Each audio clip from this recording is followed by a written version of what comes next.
Hello friends, welcome to mind blowing study.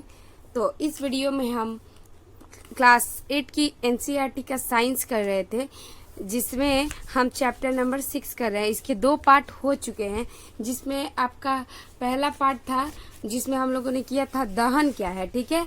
और second part में हम लोगों ने पढ़ा था कि दहन के प्रकार क्या होते हैं। आज हमको थर्ड पार्ट में पढ़ना है ज्वाला के बारे में, कि ये ज्वाला क्या होती है, ठीक है। तो इसके बारे में पढ़ते हैं हम। अगर आपने 1 और सेकंड दोनों, फर्स्ट पार्ट और सेकंड पार्ट नहीं देखा है तो आप क्या करिए, उसको पहले देख लीजिए, उसके बाद आप थर्ड पार्ट देखेंगे तो आपको अच्छे से समझ में आएगा। तो ज्वाला के बारे में पढ़ना शुरू करते हैं। क्या दिया हुआ है कि एलपीजी ज्वाला का परीक्षण कीजिए। तो एलपीजी का ज्वाला परीक्षण करना है। कह रहा है क्या आप ज्वाला का रंग बता सकते हैं, एक मोमबत्ती की ज्वाला का रंग कैसा होता है। तो ज्वाला मतलब क्या होता है कि जो आग की लपटें दिखाई देती है वही उसका क्या कहलाता है, ज्वाला। जैसे कि आपने एलपीजी देखा होगा तो वो तो जलता है तो आपको कुछ आसमानी आसमानी ब्लू ब्लू सा कलर दिखाई देता होगा, जबकि मोमबत्ती जो देखे होंगे वो हल्का कैसा दिखाई देता है, पीले रंग का। तो दोनों का ज्वाला का कलर क्या होता है, अलग अलग होता है। फिर कह रहा है कि क्लास 7 के मैग्नीशियम रिबन को जलाने के अपने अनुभव को याद होगा। तो जो क्लास 7 में मैग्नीशियम के फीते वाला जो क्रियाकलाप दिया हुआ था उसका अनुभव आपने याद किया होगा। यदि आपको सारणी 6.2 की शेष वस्तु को जलाने का अनुभव नहीं है तो आप उन्हें अब कर सकते हैं। तो यहाँ पे जो दिए हुआ है चीज़ें, ये क्रियाकलाप दिया हुआ है 6.2 का सारणी, इसको क्या करना है, फुलफिल करना है। कह रहा है कि अपने प्रेक्षण को रिकॉर्ड कीजिए और सारणी में लिखिए कि पदार्थ में ज्वाला, कौन सा पदार्थ जो ज्वाला देता है और कौन सा नहीं। यहाँ पे पिक्चर भी दिया हुआ है, देखिए एलपीजी गैस का परीक्षण किया गया है। तो यहाँ पे कुछ नीले नीले रंग का कलर दिखाई दे रहा है और मोमबत्ती वाले कैसा दिखाई दे रहा है, पीले रंग का। और साथ में यहाँ पे किया हुआ है मिट्टी के तेल का। तो मिट्टी के तेल का भी कुछ मोमबत्ती के टाइप का ही कलर दिखाई देता है। और क्या दिया हुआ है, मिट्टी के तेल का और लैंप का, जो मिट्टी के तेल के लैंप से मोमबत्ती का दिया हुआ है, उसके बाद बुनिश बर्नर का ज्वाला दिया हुआ है। तो ये सारी चीजें दी हुई है। कह रहा है कि एक मोमबत्ती जलाइए, सावधानी बरतिए और एक कांच के 2 से 5 सेंटीमीटर पतली नली की एक संडासी द्वारा पकड़िए और उसका एक सिरा मोमबत्ती की यहाँ पे जो क्रियाकलाप दिया हुआ है इसका पिक्चर भी दिया हुआ है, ठीक है। तो एक मोमबत्ती को जलाना है, उसमें 4 से 5 सेंटीमीटर की एक पतली संडासी द्वारा उसको क्या करना है, यहाँ पे चिमटे टाइप का उसको पकड़ना है और उसको कहता है कि अकंपित ज्वाला के अदीप्त जोन में प्रवेश करा दीजिए। कांच की नली के दूसरे सिरे के निकट एक जलती हुई माचिस की तीली लगाइए। ये जो कांच की, ये आपके कांच का एक छड़ लेना है जिसको ये चिमटे से पकड़ना है और उसको क्या करना है, एक सिरा मोमबत्ती के लौ के पास लगाना है और दूसरे सिरे के पास क्या करना है, तो एक माचिस की तीली लगाना है। क्या वहाँ कुछ समय पश्चात ज्वाला उत्पन्न होती है, ऐसा होता तो हम क्या करेंगे, जब देखेंगे तो वहाँ पे एक ज्वाला उत्पन्न हो जाएगी। कह रहा है कि क्या वहाँ कुछ ज्वाला उत्पन्न होती है, फिर कह रहा है ज्वाला उत्पन्न होती है, यदि ऐसा है तो क्या वह ज्वाला उत्पन्न करती है। ध्यान दीजिए, गर्म बत्ती के पास का मोम जल्दी पिघल जाता है। तो जो गर्म बत्ती के पास का मोम होता है वो क्या होता है, जल्दी ही पिघल जाता है। कह रहा है दहन के समय जो पदार्थ वाष्पित होता है वह ज्वाला का निर्माण करता है। तो दहन के समय जो पदार्थ वाष्पित होता है वही क्या कहलाता है, ज्वाला का निर्माण करता है। उदाहरण के लिए मिट्टी का तेल और पिघलती हुई मोमबत्ती के साथ साथ ऊपर उठता है और दहन के समय वाष्पित होकर ज्वाला का निर्माण करता है। तो आप देखा होगा कि मोमबत्ती क्या होती है, पिघलते जाती है। तो जो उसका पिघलना होता है वही, वो जो वाष्पित होकर क्या होती है, उठती है, तो वही ज्वाला का निर्माण कर देती है। उसी तरीके से मिट्टी के तेल के साथ भी होता है। कह रहा है इसके विपरीत लकड़ी का कोयला वाष्पित नहीं होता और कोई ज्वाला नहीं देता है। तो जो वाष्पित होगा वही ज्वाला देगा। ये चीजें आपको क्या हो गई, समझ में आ गई होगी, ठीक है। तो जो लकड़ी का कोयला होता है वो वाष्पित नहीं होता है तो वो ज्वाला भी नहीं देता है, ठीक है। तो ये चीज़ आप यहाँ पर ध्यान रखिए कि दहन के समय जो पदार्थ वाष्पित होती है वही ज्वाला का निर्माण करती है। ये चीज़ समझ में आ गया। और जो पदार्थ वाष्पित नहीं होती वो ज्वाला नहीं देती। क्रियाकलाप 6.5 में क्या कांच की नली से बाहर निकलने वाली मोम का वाष्प या ज्वाला उत्पन्न होने के कारण हो सकता है। कह रहा है कि जब मोमबत्ती का ज्वाला स्थिर हो तो ज्वाला के दीप्त क्षेत्र में एक स्वच्छ कांच की प्लेट यानी स्लाइड प्रविष्ट करिए और उसे संडासी से लगभग 10 सेंटीमीटर तक पकड़िए। फिर पकड़ के रखिए, फिर उसे हटा लीजिए। आप क्या देखते हैं, तो कुछ क्रियाकलाप दी हुई है। देखिए यहाँ पे कि कांच की एक प्लेट ली हुई है, एक पतली सी परत लेना है कांच की, और वहाँ पे मोमबत्ती एक जला के वहाँ रखना है, और यहाँ चिमटे की मदद से क्या करना है, उसको पकड़ना है। कह रहा है कांच की प्लेट या स्लाइड पर एक गोला काला वलय बन जाएगा। बन गया है, तो देख ही रहे हैं कि बन गया है। यहाँ पे क्या है, यह ज्वाला के दीप्त क्षेत्र में उपस्थित बिना जले कार्बन कणों के जमाव को दर्शाता है। तो क्या है कि ज्वाला के जो दीप्त क्षेत्र है वहाँ पे उपस्थित बिना जले कार्बन कणों का जो जमाव हो जाता है, तो इसी वजह से वहाँ पर क्या हो जाता है, काला काला निशान बन जाता है।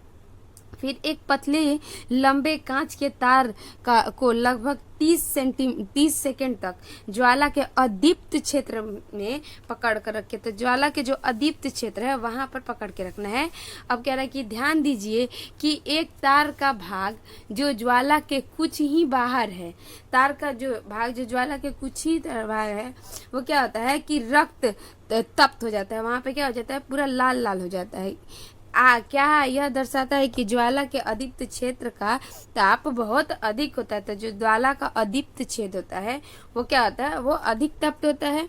ज्वाला का अदीप्त बहुत अधिक तप्त होता है। वास्तव में ज्वाला का यह भाग सबसे अधिक गर्म होता है। तो इसका मतलब ये हुआ कि जो ज्वाला का सबसे अधिक गर्म भाग क्या होता है, अदीप्त क्षेत्र।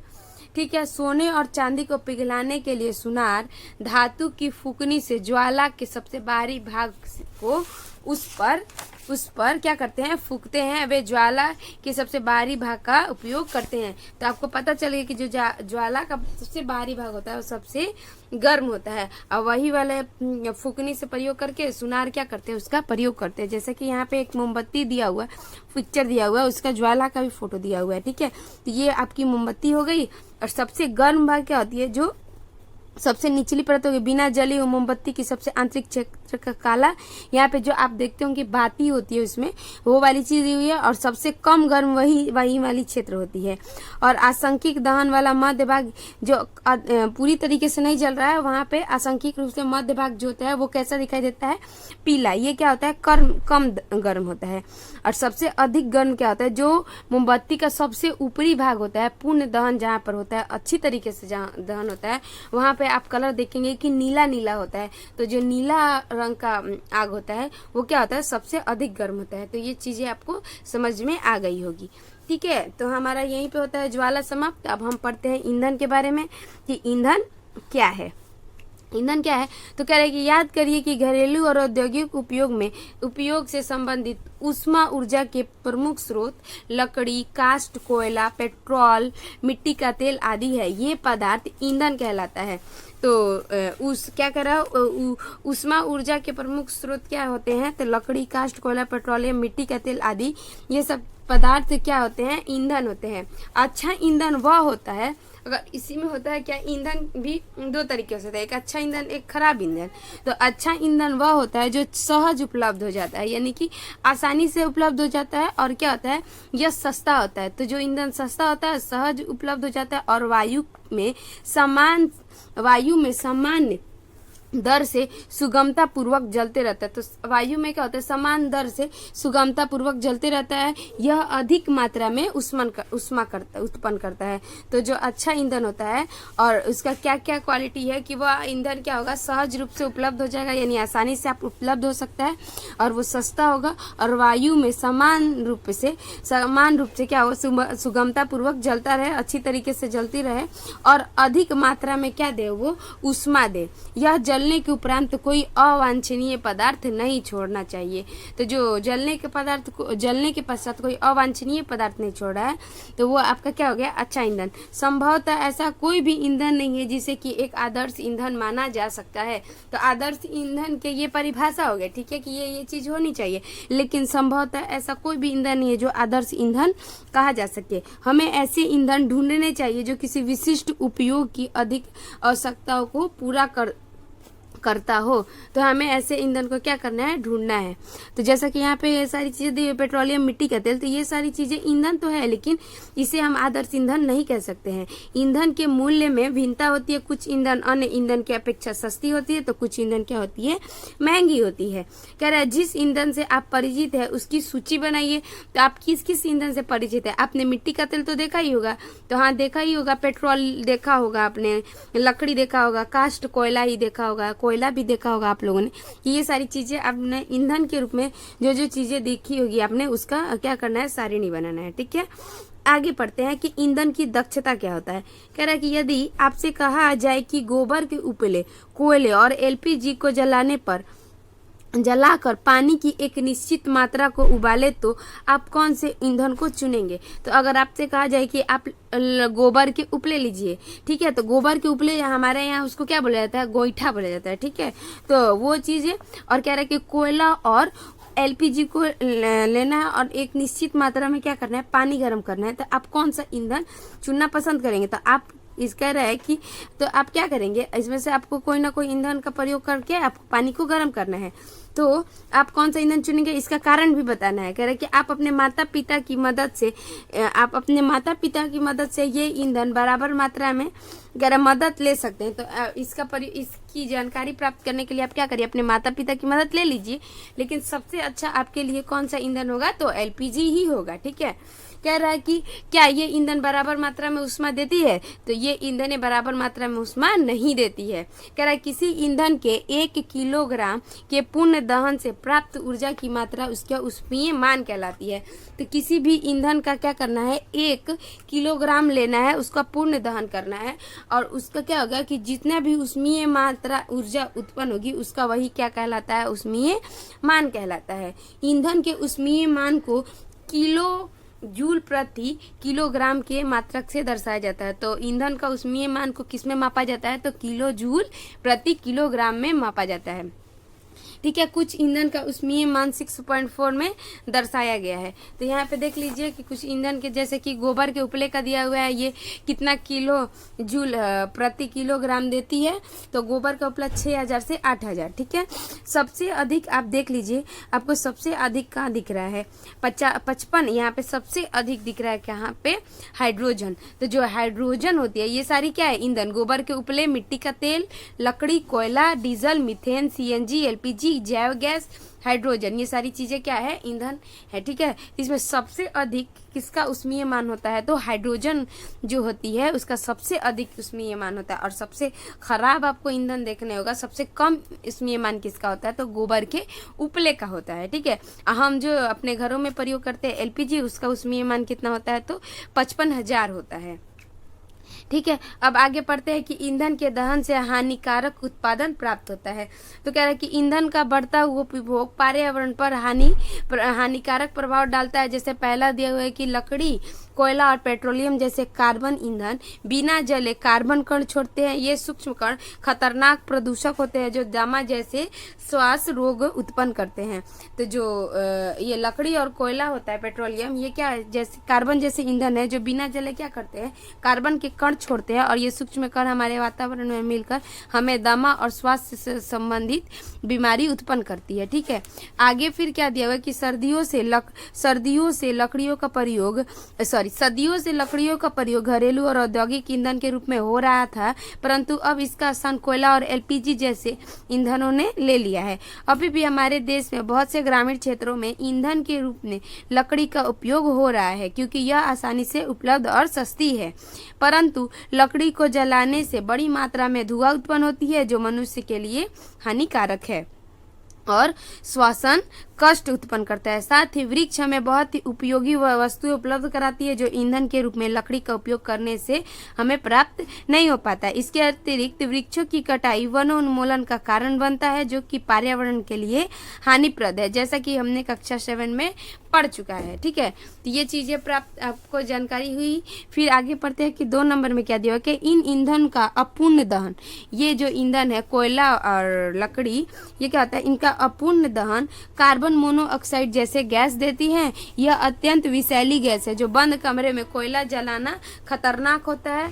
उत्पन्न कार्बन मोनोऑक्साइड गैस से कमरे में सो रहे व्यक्ति की मृत्यु भी हो सकती है। तो कभी भी बंद कमरे में आप कभी भी कोयला ना जलाइए, क्योंकि कोयला क्या होता है, वो कार्बन मोनोऑक्साइड देता है। जब भी ये आपूर्ति इसको अच्छी तरीके से ऑक्सीजन की पूर्ति नहीं होती है तो ये कौन सा गैस देने लगता है, कार्बन मोनोऑक्साइड। और ये कार्बन मोनोऑक्साइड क्या होता है, मनुष्य की मृत्यु भी करा सकता है। कह रहा है यहाँ पे बुझो, कह रहा है ओहो, इसलिए हमें सलाह दी जाती है कि उस कमरे में कभी ना सोए जिसमें जलते हुए या सुलगते हुए कोयले की आग हो। तो इसको आज अब ये समझ में आ गया। फिर 3 नंबर में देखो, अधिकांश ईंधनों के दहन से पर्यावरण में कार्बन डाइऑक्साइड गैस निकलता है, परंतु नहीं सॉरी देखिए, कह रहे हैं कि अधिकांश ईंधन का दहन करते हैं तो उससे क्या निकलता है, कार्बन डाइऑक्साइड गैस। वायु में कार्बन डाइऑक्साइड गैस की अधिक मात्रा विश्व उष्णन यानी कि ग्लोबल वार्मिंग का कारण बनता है। कह रहा है कि पृथ्वी के वातावरण के तापमान में वृद्धि विश्व उष्णन कहलाता है, जिसको कि ग्लोबल वार्मिंग कहते हैं। अन्य बातों के साथ साथ हमें हिमनद पिघलने लगता है। और क्या होता है कि अन्य बातों के साथ साथ क्या होता है, इससे हिमनद जो ग्लेशियर होती है वो क्या होती है, पिघलने लगती है, जिससे कि समुद्र में जल स्तर बढ़ जाता है और तटीय क्षेत्र बाढ़ग्रस्त हो जाते हैं। ऐसा भी संभव है कि निचले स्तर वाले तटीय क्षेत्र अस्थायी रूप से जलमग्न हो जाए। तो अगर बहुत ज्यादा हिमनद ग्लेशियर पिघलने लगेगा तो जो तटीय क्षेत्र में बसे हुए क्षेत्र है निचले स्तर की, वो क्या हो सकता है, डूब सकते हैं। आगे 4 नंबर में इसकी क्या कहानी है कि कोयला और डीजल के दहन से सल्फर डाइऑक्साइड गैस निकलता है। तो कोयला और डीजल दहन होता है तो क्या होता है, सल्फर डाइऑक्साइड गैस निकलता है। यह अत्यंत दम घोटू और संरक्षक गैस है। इसके अतिरिक्त पेट्रोलियम इंजन नाइट्रोजन गैसीय ऑक्साइड देती है। सल्फर और नाइट्रोजन के ऑक्साइड वर्षा जल में घुल जाते हैं और ये अम्ल बन जाते हैं। तो जो कह रहा है कि कोयला और डीजल के दहन से कौन कौन से गैस निकलते हैं, तो सल्फर डाइऑक्साइड ये अत्यंत क्या होते हैं, दम घोटू गैस होते हैं, ठीक है। और ये नाइट्रोजन के साथ गैसीय अवस्था में मिलकर नाइट्रोजन के ऑक्साइड बना लेते हैं और वर्षा जल में घुल जाते हैं और अम्लीय बना देते हैं। ऐसा होने से वर्षा होने लगती है। तो वो कैसी वर्षा होती है, ऐसे में वर्षा अम्लीय वर्षा कहलाती है, जो कि फसलों, भवनों और मृदा के लिए बहुत हानिकारक होती है। इसके विषय में हम लोगों ने क्लास 7 में भी पढ़ चुका है, ठीक है।